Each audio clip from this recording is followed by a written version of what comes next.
ઘરે બેઠા glowing skin, parlour જેવો ગ્લો જોઈએ છે તમારે પણ, તો આજે હું તમને એક મસ્ત ફેશિયલ બતાવવાની છું કે જે તમે ઘરે બેઠા ઇઝીલી કરી શકશો.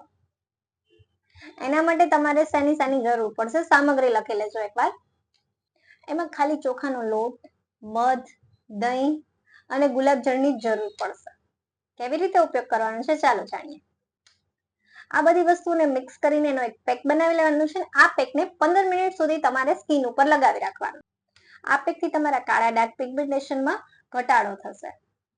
દહીં જે ત્વચાને ચમકદાર અને નરમ બનાવે છે. મધ ત્વચાને મોઇશ્ચરાઇઝર આપવાનું કામ કરે છે. અને ગુલાબજળ છે જે સ્કિનને તાજગીનો અનુભવ કરાવે છે. નિયમિત ઉપયોગથી તમારી ત્વચા હેલ્ધી અને તેજસ્વી બની શકે છે. આવી જ હેલ્ધી ટિપ્સ માટે આજે જ મને લાઈક કરો, શેર કરો અને સબસ્ક્રાઇબ કરો.